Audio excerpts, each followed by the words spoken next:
Bonjour à toutes et à tous et bienvenue à On se fait une toile, votre émission du cinéma de Pertuis sur pertuité.com, mais également l'une des seules émissions qui n'est pas au Festival de Cannes. Voilà. Non, alors c'est un choix. J'ai préféré rester avec vous pour vous donner des nouvelles du cinéma de Pertuis et pas forcément de Cannes avec toutes ses stars, ses paillettes, son champagne, ses petits fours, ses galas, ses projections privées, les hot d'or, enfin... Non, j'ai préféré rester avec vous. Voilà. Bon, je vais pleurer un peu et puis je reviens.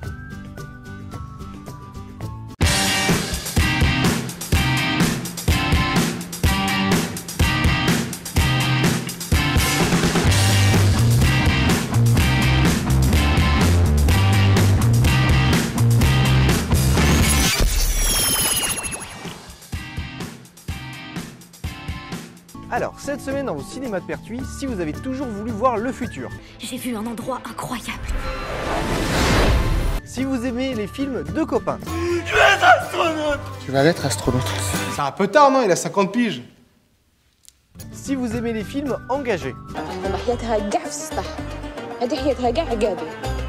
Ça fait plaisir, un des femmes. Et si vous vous êtes toujours demandé ce que vous seriez prêt à faire pour garder un emploi. Je zoome bien pour voir si elle scanne tous les articles. Vu qu'il n'y a pas eu beaucoup de départs en pré-retraite, donc il essaye de virer du personnel. Vous êtes bien, on se fait une toile. On passe de suite aux bandes annonces ainsi qu'aux films qui sont toujours en salle. Cette semaine, dans votre cinéma de Pertuis, retrouvez À la poursuite de demain, Les terrasses, La loi du marché et Le talent de mes amis. N'oubliez pas de cliquer sur les affiches afin d'accéder aux bandes annonces si vous êtes sur YouTube. Sinon, regardez dans les premiers commentaires pour avoir les liens vers les bandes annonces. Mais n'oublions pas le film qui est toujours en salle cette semaine, Mad Max Fury Road.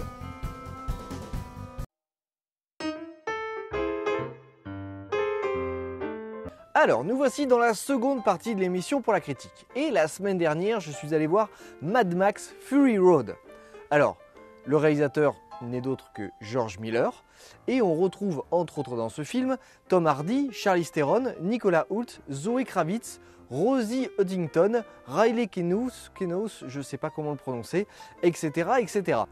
Pour ce reboot suite, moi, je ne sais pas tellement comment le qualifier en fait. Max se retrouve au milieu d'une guerre entre un dictateur défiguré et 6 femmes qui veulent leur liberté. Oui, non, je comprends, c'est vrai que dit comme ça n'a pas l'air folichon le film. Mais l'univers imaginé par le réalisateur est beaucoup plus profond qu'il n'y paraît. Effectivement, on se retrouve ici, un petit peu comme dans les premiers films, pour ceux et celles qui les ont vus, avec un monde post-apocalyptique où l'eau et le pétrole sont les denrées les plus rares. Tous les survivants vivent dans un univers particulier où les radiations ont provoqué des mutations, où le sable domine.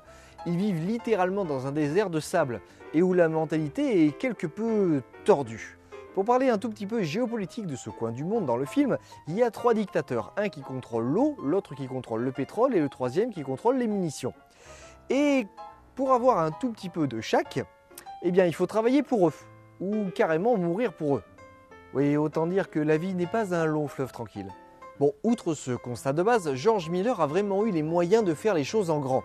Et du coup, il s'est lâché sur les designs des véhicules, des costumes, mais également sur la psychologie des personnages.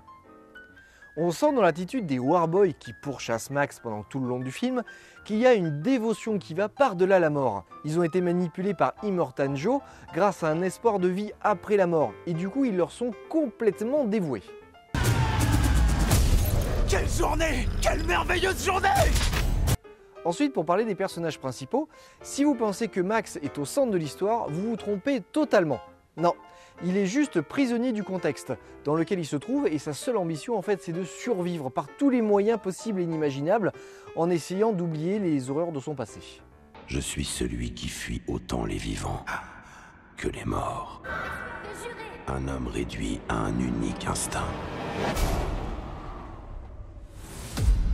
Survivre. En fait, les véritables protagonistes de l'histoire sont Furiosa et les autres femmes qui cherchent à regagner leur liberté et à fuir ce désert. En un sens, Mad Max est un film ouvertement féministe, qui donne une place et une prestance aux femmes plus importantes qu'aux hommes, parce qu'elles représentent une vision, une clarté d'esprit et un futur beaucoup plus glorieux que leurs homologues masculins, qui ne cherchent uniquement qu'à dominer les autres et à faire la guerre. Oui, en fait, un petit peu comme maintenant. Ouais. Bon, il faut pas se le cacher, Mad Max est avant tout un film d'action pur et dur, avec des combats, des explosions, des courses-poursuites, une violence autant brute que psychologique. Mais la chose qui m'a le plus époustouflé pendant tout le long du long métrage, c'est la qualité de la photographie et le rendu des couleurs. Ici, le sable n'est pas traité comme un décor banal. Non, il y a vraiment un respect et une volonté de donner presque une présence humaine à ce désert hostile. Pour moi, c'est un atout indéniable du film, parce que tout l'univers possède une patte graphique d'une rare qualité. Et rien que par la beauté de l'image, j'ai adoré. Tu as un univers, je te veux dans ma team. D'habitude, je suis assez critique envers les films d'action. Si vous regardez mon avis sur Fast and Furious 7, vous verrez que j'aime regarder ce genre de film uniquement pour me détendre le cortex. Mais ici, et ne me demandez pas pourquoi, j'en sais rien.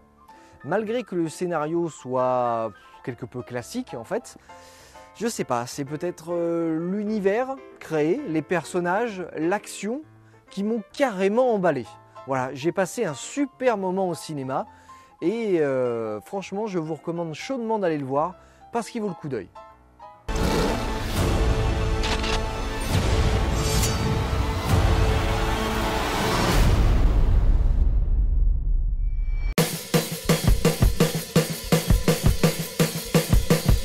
Alors, nous voici à la fin de l'émission. J'espère que l'ensemble de la programmation vous plaît. Nous, on se retrouve la semaine prochaine pour une nouvelle émission.